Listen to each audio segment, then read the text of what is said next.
Hi guys. I just wanted to do a real quick video to walk you through what you're doing for today and tomorrow.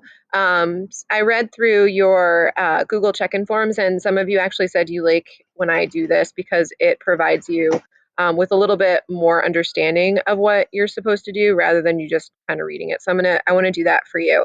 I am, however, outside and my dog is out here and the wind chimes are out here, and so we may get interrupted with some crazy sounds, but I hope not. So I'm gonna try and do this as fast as possible. So yesterday you did the ed puzzle and the Quizlet, I hope. The ed puzzle just kind of walked you through the building blocks of the international community, so this stuff right here. And then remember I said that we're kind of like each week is going to be we're going to be working towards understanding some questions. So that first part, what makes up the international community, you learned that and completed that activity by doing this.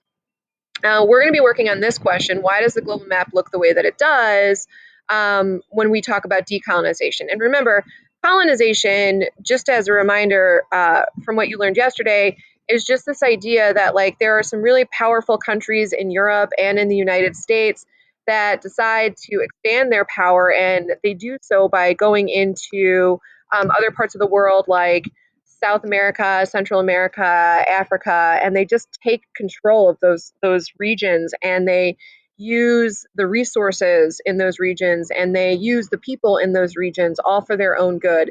But after World War II, most of Europe was pretty broke. Like they didn't have a lot of money, and so all of their former colonies started to decolonize because they couldn't fight the independence movement, those nationalist movements that were starting to form. So that's the goal for today, is to look at the decolonization and independence movements. So you're going to actually see this on Google Classroom. So I'm going to create an assignment for you on Google Classroom. It's just easier for me to navigate on our page. I don't know if you can hear that wind, but is it windy right now? Okay, so this is a pretty straightforward assignment. There are two essential questions. These questions will be answered at the end of tomorrow, and that's going to be your formative assessment for this part of the question. Okay, so formative assessment for this part of the question was the ed puzzle. Formative assessment for this part of the question is the reflection questions, which you see right here. But you're not going to answer these questions right here until the end of the day tomorrow. So this is really straightforward. It's just short readings, and each reading has a couple of questions that I want you to answer. There's not really too much to it. So just read the readings and answer the questions. And then you're not going to turn this into Classroom. I will have it so that you've made a copy for yourselves, but you're just going to keep it because you're going to use it for tomorrow's reflection. Okay? So that is all you're doing for today. And then tomorrow, you're going to do some map work. So you're going to open up the Google slide presentation. Well, and you're going to open up the questions that correlate with the Google slide presentations.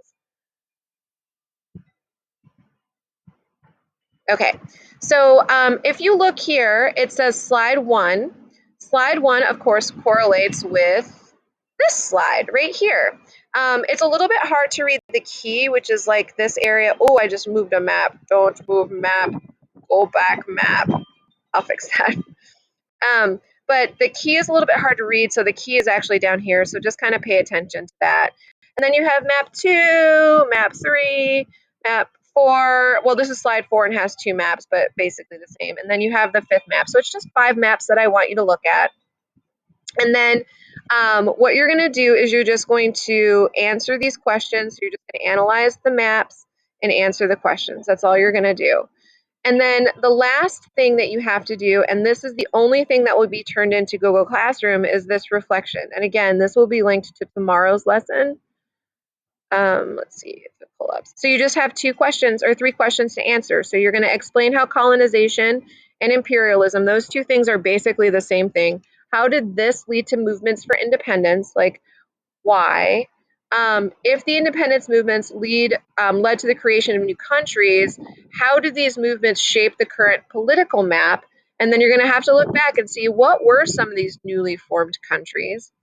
And then the last question, and really this question can be answered by the maps. So pay attention to the maps. Why do boundaries of our current political map not always take into consideration religious, ethnic, or national differences? In other words, there are places in the world where there have been a lot of different groups kind of clumped together.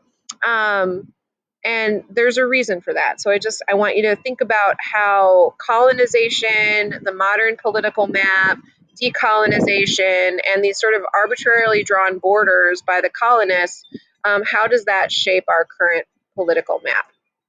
Okay, I hope this helps. I miss you guys. And if you have any questions, don't forget we always have a Zoom meeting on Monday.